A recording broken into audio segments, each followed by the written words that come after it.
the Shockwaves VideoCast, presented by Bob Nalbandian, host of the Shockwaves / Hard Radio podcast on hardradio.com and the Shockwaves Skull Sessions podcast on roadrunnerrecords.com / Skull Sessions. All right, Shockwaves VideoCast here with my good friend, Mr. Herman Rarebell. Herman Z. German, legendary drummer from the Scorpions. How you doing, my friend? Well, nice to meet you again, Bob, after all these years, huh? Yeah, always good to have you meet with you here when you're in LA. You got the new book, and speaking of Scorpions, just released. Amazon.com and, of course, on your website, Yep. HermanRarebell.com. You get autograph copies available on that site, If correct? you go to my website, absolutely, personally. Very cool. And you're here on a little book tour. I know you were just in the Bay Area. You're going to Vegas tomorrow. Yeah. Doing a little book. How's that going? It went actually fantastic, and I was surprised how many Scorpions fans are out there, and everybody's coming up to me, oh, Herman, we are so happy to see you finally. And what surprised me very much, 2 days ago, I was at the university in Fresno, Right. and I did a little speech there in the morning, and we had like 900 people in the concert place, so I played a few of the old tunes which I wrote, you know, and the audience went crazy, and those are all people between 18 and 25.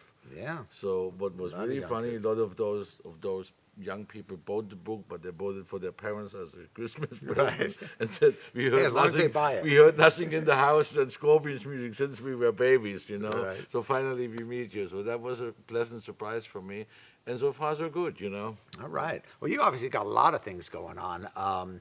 We'll talk. A lot of people know you're back playing with Michael Schenker now. With I know it was originally called Strangers in the Night, and you did a video Saturday night. Yeah. But now it's basically known as the Michael, kind of like the Michael Schenker group. It's, Yeah. Well, what it was, you know, when we went out playing, you know, a lot of promoters said to us, well, we will have to explain too many times who is in Strangers in the Night. Why Sure. don't you just call it Michael Schenker featuring Herman Rarebell, featuring Pete Way, who was with us on that video.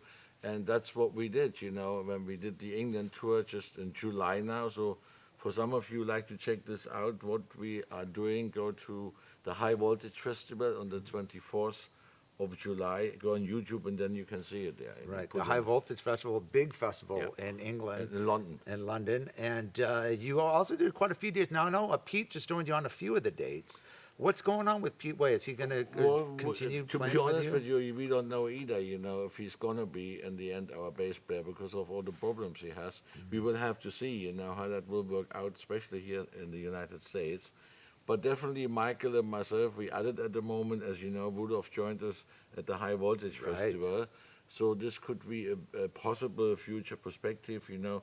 Let's see, it's all early stages, you know, but you know we've been together before, and Right. it would be funny to have the original boys back together again. Oh, absolutely. I hope you can bring it over to the States, especially with Pete, because Yeah, obviously absolutely. I haven't seen him in I hope so ages. too. Yeah. Let's see, you know, what will happen. All right. And now, speaking of Scorpions, as the book implies, you are Scorpions obviously doing their upcoming farewell tour and going to be joined with Michael Schenker, Uli Roth, and of course Herman Rarebell.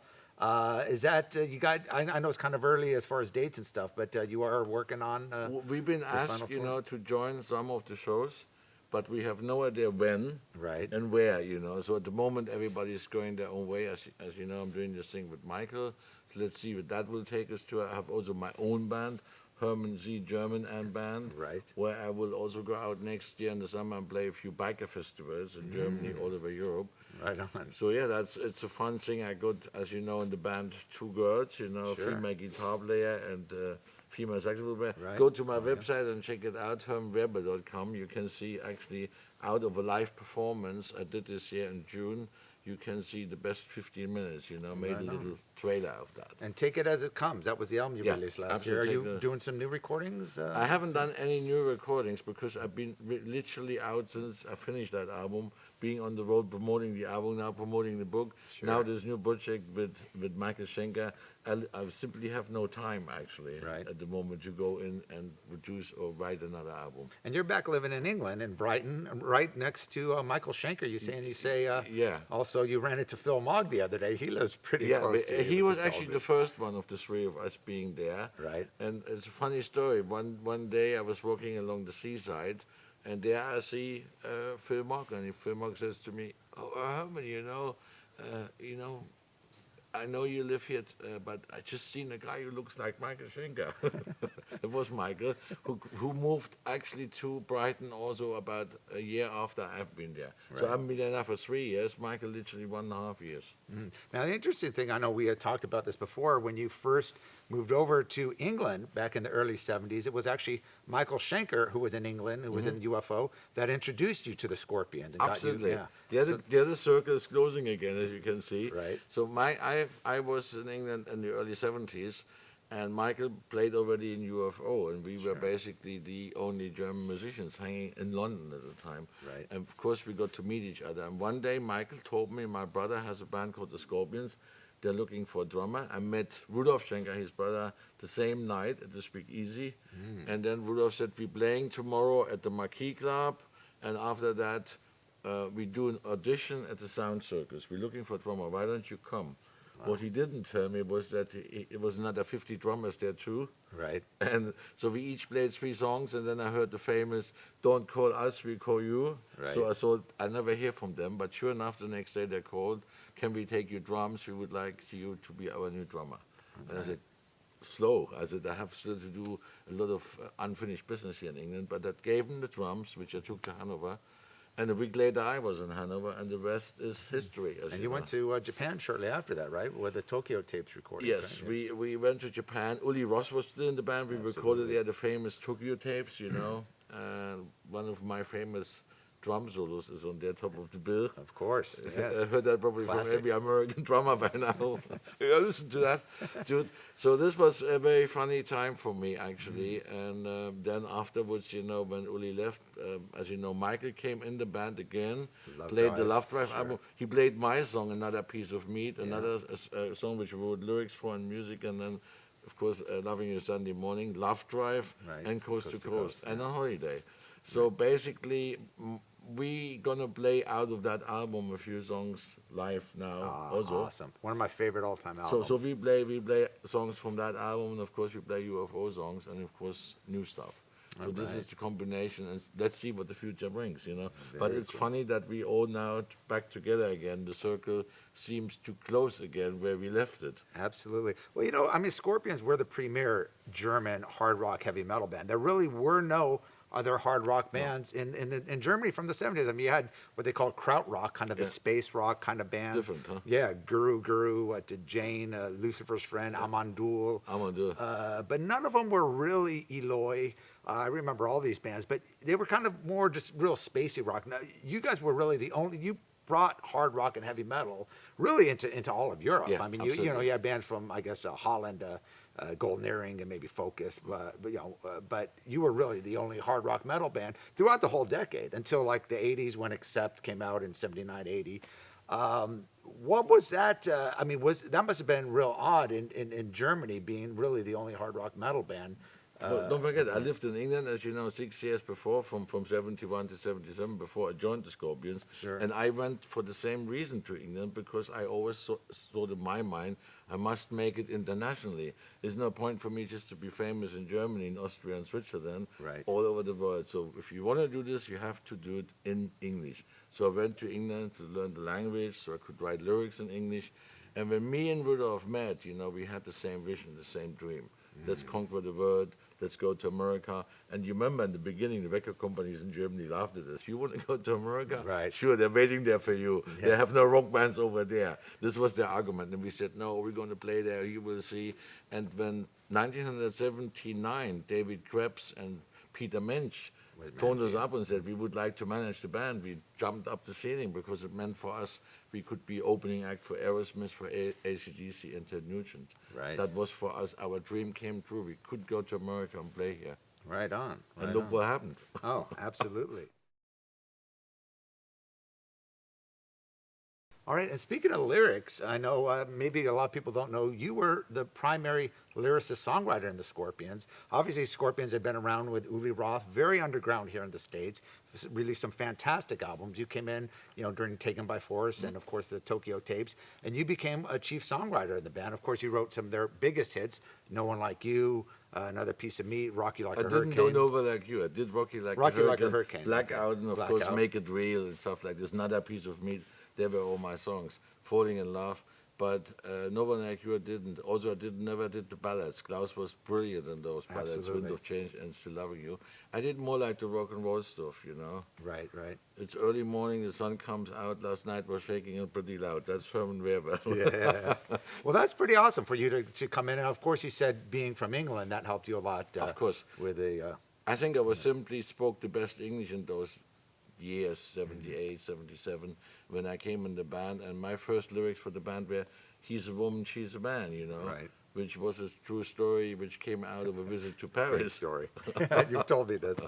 You remember? So basically, when they then read the lyrics and everybody seemed to like them, of course, I was then asked on the next album, which was Love Drive, why don't you write some more lyrics? I also came with the introduction of said, hey, I got also a new song here called Another Piece of Meat. When I played the riff the first time to Rudolph, he said, hey, it's a great riff. I think I have a great middle part for this, So you played guitar too, obviously. No, I composed that song on piano, Oh, wow.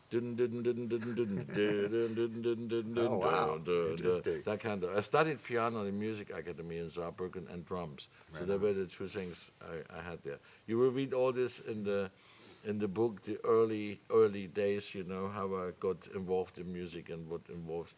Absolutely. All in the book right here. Right All here. in the book. Well, talking about the lyrics, I mean, really, Scorpions really bring the whole, what later became known as like the LA kind of hair metal sound, style, lyrics, music. Scorpions were doing that long before. Yeah. And particularly you with your lyrics, you kind of brought in, dare I say, that sleazy kind of style with the lyrics and of course the album covers, which were just phenomenal. Hypnosis, Love Drive, one of the best album covers. But you really pushed it to the limit, especially back then in the late 70s. I mean, you were banned a lot. Like the albums, the covers were banned, the lyrics were, like frowned upon. You couldn't get radio play. And this was long before, obviously, the LA bands, Motley Crue, Rat, even Def Leppard, even before Van Halen, and of course the story, Eddie Van Halen was a huge fan of Uli. I've heard that he used to lock himself in his room. Yeah, playing, he told me many times. Yeah. So he said we played Catch Your Train. He told me. Yeah. That here. You can actually find that, I think, online. Yeah. So basically, he told me that Uli Roth was a huge influence for him. Right. And you too with the lyrics into that. I mean, you basically started the whole decadent kind of Another piece of meat. Of Don't course. make no promises nobody can keep. I know. Many people told me this. You're responsible. I'm responsible. Sorry, kids. But great stuff. And you're still you were kind of a mentor too. I know bands like Motley Crue and Bon Jovi. You helped them out a lot. I know the first tour Bon Jovi did was Motley opening for Crue, Scorpions. actually, Tommy Lee, and Vince Neil went to the Whiskey a Go-Go. So Tommy comes straight towards me and says, yes, you're Herman, and we're looking for a producer. I have a great tape for you. So he gave me the tape, and they were very much into me being the producer for this, for them. So a few days later, I got a phone call from Rudolph. We are in the middle of writing here. You have to come back to Hanover. I was here in L.A., and this was the famous Blackout album. So went over there, and then when I was there, Klaus lost his voice, and we waited for him for 9 months. You remember those days? Yeah, I remember. Now, was there truth behind? They said Don Dokken was kind of in the band during that time. Well, what Don did to clear this once and forever here, Don came and helped us with some guidelines, So we as musicians knew at least how the song went, and we didn't have to rehearse it dry, But he didn't sing on the album. That's obviously Klaus mine, and nobody can copy Klaus. Klaus is Klaus. One of a kind. And one of a kind, fantastic singer. So Don helped us out, and we're very thankful until this day. And as you know, Don is a very close friend of mine. He sang on 3 songs on my Herman solo album. German. Herman German, friends, the first one. He sang a song called I Say Goodbye. He sang Destiny. And he sang another song called Hard Sensation, so he's just a fantastic singer. Also another album, Charlie Hoon from Ted Nugent's band, Steve Marriott, the one and only famous, Humble Pie, sure. and from Chuck Russell from the Great White Band. Yeah. I was very lucky to have those great singers. That's a on great the album. If you could get your hands on it, find it. Yes, it is actually a great album, sure. Super group. So before the super groups were around. Before that, yeah. In the book, you also, I'm sure the stories, I haven't had a chance to actually read through the whole book, but I know you've got a hell of a story. I mean, you were living in Morocco for a while. You had a label Yeah. with the Prince of Morocco, He's doing in that there. for about 10 years or so. No, that I did immediately after my departure from the Scorpions from 1996, summer until 2001. We had that label. We had actually bad luck to get in a time where the internet took over big time. Sure. And put away all those big companies from Sony to EMI and Polygram. They're over and out of business. Unfortunately, us too. Right. Well, great. So- and what other stories could people expect in the new book apart Well, from... basically, I talk about the Scorpions, obviously. Right. And I talk how we made it in America from an unknown German band, becoming one of the biggest bands here Right. in America, and biggest bands in the world. Of course, I talk about those 20 years, which I call the golden years with the Scorpions, because it was really, for me, the 80s were tremendous. I played on all those big albums. I wrote a lot of lyrics for those big albums. Very proud of that. So I talk about the time before, when I started as a young musician, before I came to the Scorpions in London, how Michael Schenker connected me with them. And of course I talk about the thing afterwards, about my philosophies in life, which I demonstrated on my album, Take It As It Comes. Right. So all those things are in the book. And being a Scorpion from Zodiac Sign, I'm talking not only about the band, I talk about myself, of course, in there as well, you know. Right. Well, you obviously still, have a great relationship with the Scorpions. Yeah. I mean, you did shows with them, with Yeah. Uli and Michael Schenker in Germany, and I'm just hoping you guys come here to the States soon. I mean, that's like, will be the ultimate tour. What do you think about, I mean, to end, all these bands are saying, these farewell tours, Scorpions, Judas Priest have said it, Kiss had said it 17 years ago and are still going on. But, sooner or later, these bands are going to end. What do you see about the future? I mean, sooner or later, the big arena bands are all going to retire, and there's really not a whole lot of new bands that are able to take their place. Well, the question is how long you want to go out. I mean, you look at musicians like B.B. King or Chuck Berry, they're well over the 80s. True. They still go out and perform. Me personally, I like to go out and perform as long as I can do it physically, as long as I'm healthy. I keep myself in a good shape, so I think maybe another 10, 12 years, maybe another 20 years. I don't mind. I wouldn't know what else to do, Bob. Right. But there are some other musicians who say, okay, I want to really call it a day now. I'm 65 now or whatever, Right. and I like to do something else. I respect both decisions. Everybody has to follow his heart. Sure. But I'm definitely going to be one you're still going to hear still a lot of music from. I have a feeling it's the same with the Schenker brothers. So who knows? Can't wait for that, Maybe man. you're going to see us very soon again together. I hope so. Herman, it was a pleasure. For me too. Definitely check out the new book. And speaking of Scorpions, available at Amazon.com. And on Herman's website, you could get an autographed copy that is at HermanRarebell.com. Thank you again, Herman. Pleasure. Thank All right. you, Bob. Take care. See you soon. All righty.